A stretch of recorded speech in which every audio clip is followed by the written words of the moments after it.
حقيقة رحيل إمام عاشور، ومين السبب في رحيل إمام عاشور؟ وهل فعلا إمام عاشور هيمشي ولا مش هيمشي؟ طب محمد عبد الله لاعب الأهلي هيمشي ولا مش هيمشي؟ طب مين اللي بيفحر في القصة دي كلها عشان خاطر اللعيبة دي تمشي؟ زي وسام. أقول لك أنا بقى. لو كنا سمعنا من يومين كده 3 أيام وسام أبو علي إن في وكيل أعمال اسمه آدم وطني. آدم وطني ده شريك في الوكالة الراعية لإمام عاشور. وهو اللي مشى وسام ابو علي وجاب له عرض الامريكي وجاب له العروض اللي جابها. فتقريبا كده الموضوع بقى شخصي بين ادم وطني واداره الاهلي. اداره الاهلي طلعت قرار النهارده ان مفيش تعامل مع ادم وطني تاني نهائي. فادم وطني عمال يجيب عروض للعيبه عشان يمشيهم من النادي الاهلي. الموضوع بقى شخصي لدرجه غريبه جدا. ده بالنسبه لادم وطني ورحيل امام عاشور. وفي نقطه كمان، النهارده الكابتن احمد شوبير طلع وقال انا كلمت امام عاشور وقال لي ان الكلام ده مفيش، الكلام ده من الصحه، وانا مبسوط في الاهلي واداره الاهلي اداره محترمه، وهي اللي عرضت عليا ان انا اجدد لها العقد، تجدد لي العقد. فادم وطني عمال يلف ويدور وعمال يطلع تصريحات وعمال يتكلم، وهتجيب لمحمد عبد الله عرض فرنسي وعرض مش عارف ايه، وجايبين العرض جايب عرض لامام عاشور في العرض سعودي، العرض اوروبي، عمال يشاور اللعيبه.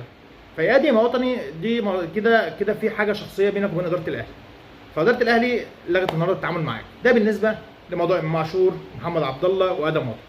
بالنسبه لاحمد عبد القادر، احمد عبد القادر الاهلي طلع من مده كده وقال لك انا مرحب باي عرض يجي لي، حتى لو الزمالك عنده عرض لاحمد عبد القادر يقدمه.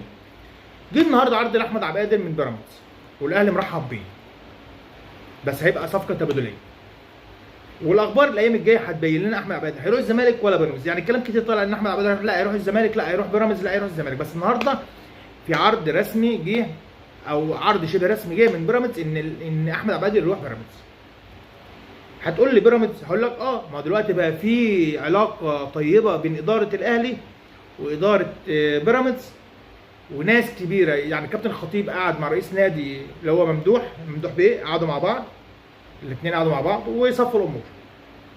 طب والزمالك؟ قال لك لا الزمالك مش هنديلها للعيب.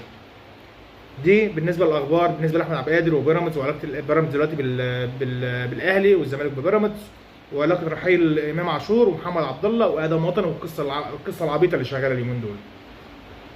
بس نصيحه، يعني اللعيب اللي شايف مصلحته يمشي ما يمشي، والله العظيم يمشي.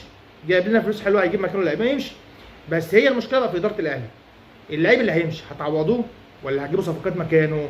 هي دي النقطه. اما اي لعيب عاوز يمشي شايف مصلحته، اصل عاوز يمشي يبقى مش هيلعب في النادي، يعني مش هيأدي في